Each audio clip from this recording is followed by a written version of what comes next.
Hey, what is up YouTube? I'm back again with another video.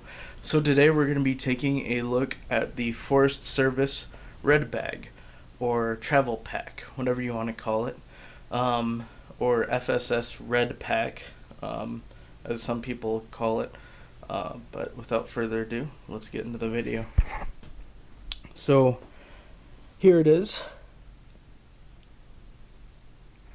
If you're a wildland firefighter, type 2, type 1, hotshot, then you've definitely seen one of these things. On the volunteer side, we really don't have much of a use for them,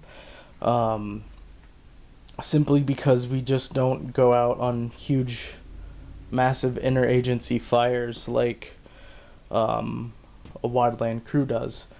If it's close enough, then they might ask for additional support from the volunteer agencies. But usually you're only looking at 1 or 2 day campaign that they're really asking us for. So one of these isn't necessarily that necessary for the volunteer side. I know I've seen them down at our station before, but I've never actually seen one used. So here is one from my personal collection. This one is unissued. It does not come with the tags though, unfortunately, but it has never been used. I mean, there's no signs of any wear and tear on it at all. It only has 3 compartments, basically a main compartment, an exterior compartment, and then the bottom compartment or sleeping bag compartment. I'll give you guys the dimensions. So the whole pack itself is 15 inches across by 22 inches long by 9 inches deep. The dimensions for the main pack is 15 inches long by 12 inches wide by 9 inches deep, and the sleeping bag can accommodate roughly 15 inches wide by 9 inches tall, and 9 inches deep again. This thing is really modular. Basically you got your backpack straps on the back here, which is just the like seatbelt material, and then you can undo them and put them in this back pocket here, and just carry it like a briefcase, like this, like a travel bag, or you could just wear it as a backpack. And then I'll get to these straps later on. As I already said, it does feature a carry handle on this side, and these straps are dual purpose. They first act as compression straps, and then they also have a tent bag that would attach to the side of this vertically, and they would use one of those too. And then you have a compression strap for your sleeping bag here, and then you have these 2 smaller buckles, which, like I said, I'll get to those extra straps in a minute. But here is an empty one. This one is just packed. I think I know the sleeping bag is in here, and I think this is just packed with spare blankets, just to show you guys what it looks like when it's full. But here is my extra one. This is an older one, which is heavily used. Well, not necessarily heavily used, but it does show its wear and tear. There's definitely a lot more fraying on the inside than what the camera's picking up on, and there's a lot more signs of use of soot and all that on this thing. This one is, if I could get this thing open,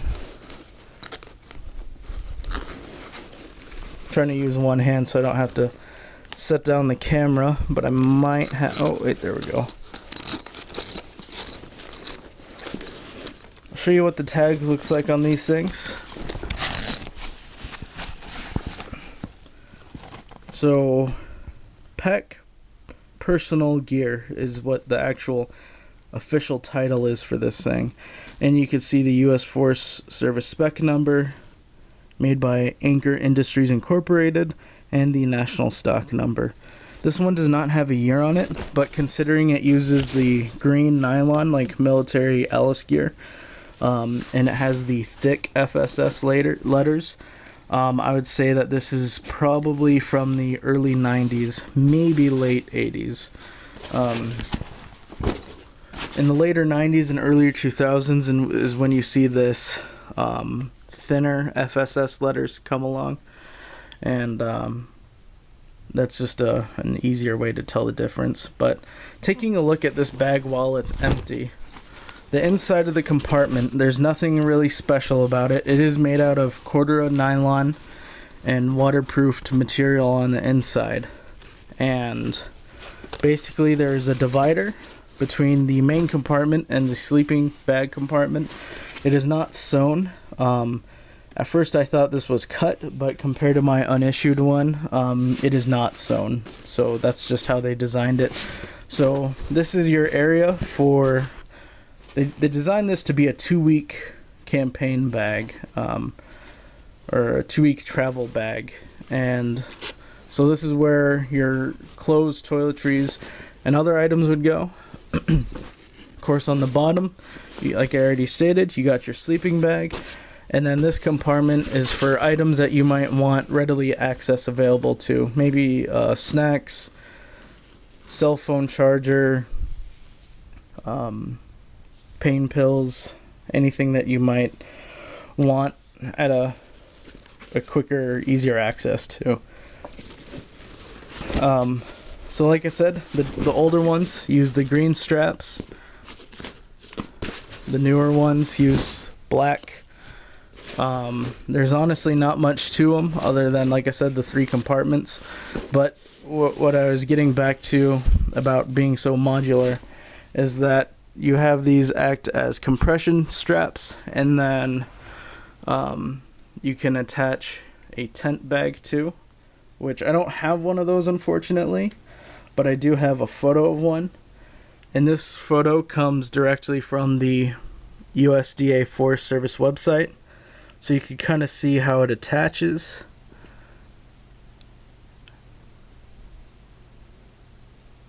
And then on the this photo here comes from the North Carolina Forest Service catalog.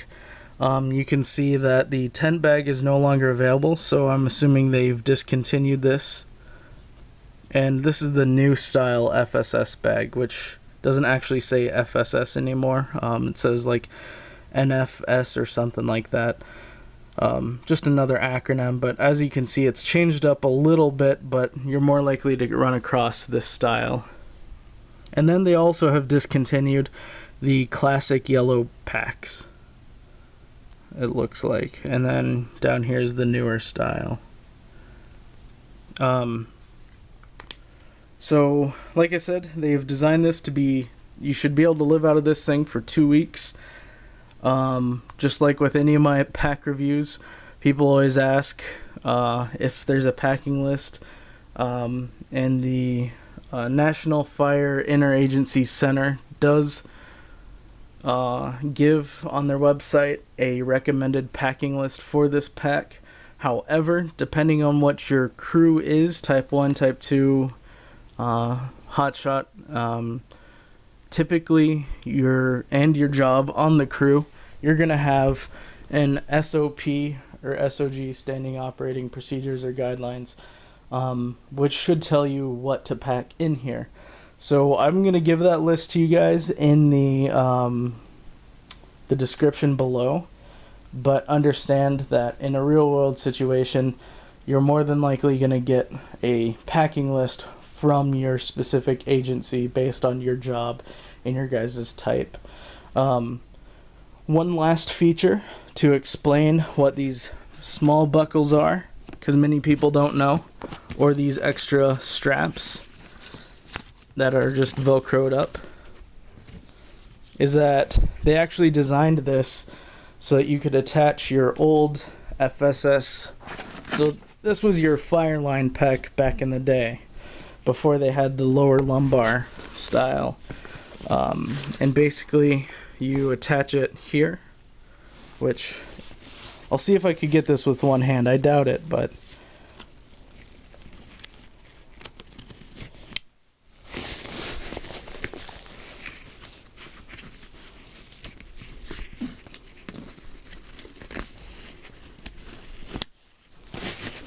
and then down here, this is the strap coming off the pack, which would just snap there and snap there.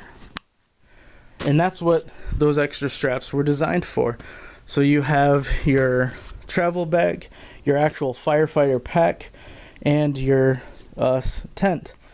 Basically everything that you would need for a 2-week fire campaign.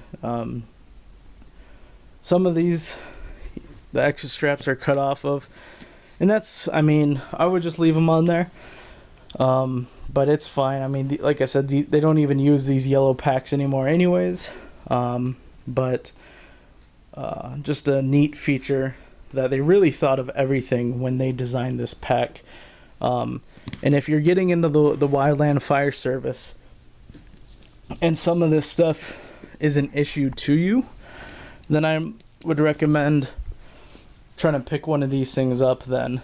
You could get them cheaper from surplus stores, maybe online. I paid about $60 for both bags, and of course if you buy them from a fire store, they're not going to be the actual government ones, just private purchase ones. But they'll probably be a little bit more expensive than that. But anyways, guys, so that is, oh, and of course, as you guys can see, the ID holder, which is nice. But anyways, guys, that is going to wrap up my video review for the Forest Service personal gear pack, or red bag. Again, the packing list is in the description below. If you guys have any questions on this thing, just go and let me know, and I'll do my best to answer them. I hope you guys enjoyed the video. I hope you guys enjoyed the review.